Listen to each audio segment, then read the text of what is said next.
Nate G219, and this is to help it back and better. Y'all know what it is. Another one coming at y'all. First, hit that like and subscribe.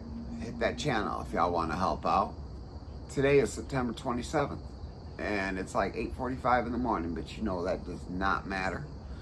It does not matter whatsoever. But today I'm going to be talking about fears in prison. There's so many fears in prison. When you first have handcuffs thrown on you, you're scared to crap.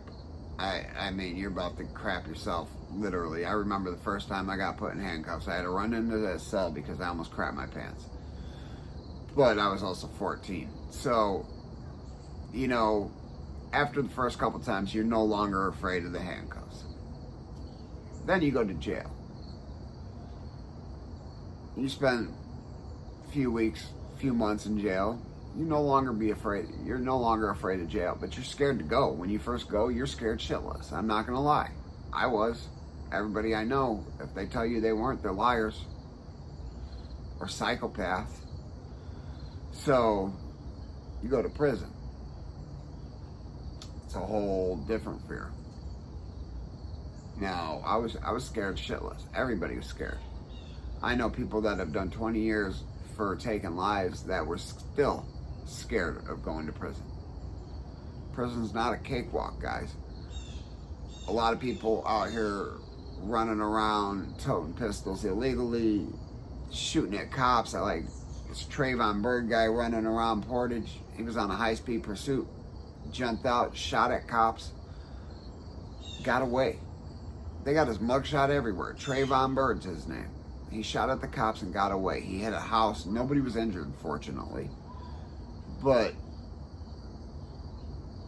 you know why he's running? He's afraid to go to jail. He may not be afraid of jail, but he's afraid of the time he has to do. The only remorse he's going to hold is because he's losing time out here on these precious streets. Freedom is privilege, not a right. If you start messing up, start causing things, you're going to understand what fear is.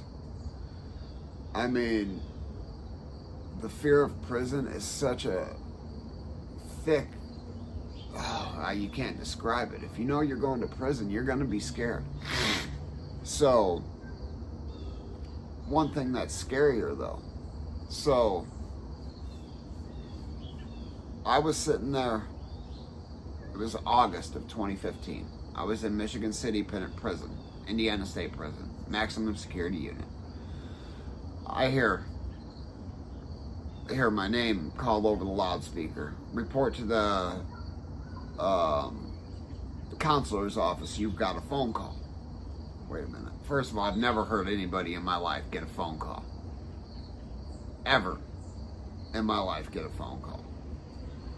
So I'm scared shitless. I'm worried. I'm thinking the worst. I'm thinking I lost somebody. Something bad has happened. So I'm literally running around this cell house so guards can't find me. Although there's cameras and they can see where I went. I was running. There's 5 ranges and 2 sides. So that means there's 10 different floors I can technically be on. Like, because you got east side and you got west side. And there's 5 ranges, and there's like 25 cells on each range. So, I mean, 250 cells I could be in, roughly, plus some showers. But they end up finding me, getting me down to the counselor's office. Why are you running from us? I'm like, man, I don't want to hear this bad news. They're like, no, you got good news. So, in my head, I'm not going home till March, right? Time out. Time in. Yeah, in my head, I'm not going home till March. So I get this call. Barbara Claypool is on the other line. I don't know who the hell this is. She is a counselor at the PACT office, and she's like a head honcho. And she's got a little crony named Adam something or another, but Barbara Claypool is the counselor. So she tells me, she's like, how would you like to come home next month? I mean, I said I would love it, but my out date's not till March. She says, well, we're offering a program called Community Transition Program. And what it is, and she explained the rules. And I said, I don't think my mother's going to want me to come home on house arrest. And, they were pretty adamant that they were going to be wanting me to move out of the house and get my life on track, which something else I wanted to do. Sorry, my dog was getting into something. But they were wanting me to move out and get on with my life. But Barbara Claypool then tells me, well, I've talked to your parents and they seem to really want you to be a part of this. And she tells me all the pricing. I can't afford all this. I mean, you're talking money every day for the GPS locator. I mean, it's astronomical how much money you're going to have to spend to be on this program. Astronomical. Sorry, I had to adjust my camera. But, yeah, the amount of money to pay for this. And I said, I really don't want to be involved in this program. And the rules are that of drug court. Now, let me explain that. Drug court rules. If you catch a felony in the county of Porter County, whatever, in my county, Porter County, if you catch a felony, and it's a drug-related felony especially, a lot of times they give you this opportunity to join this program. And it can be anywhere from 9 months to 2 years or something, I think.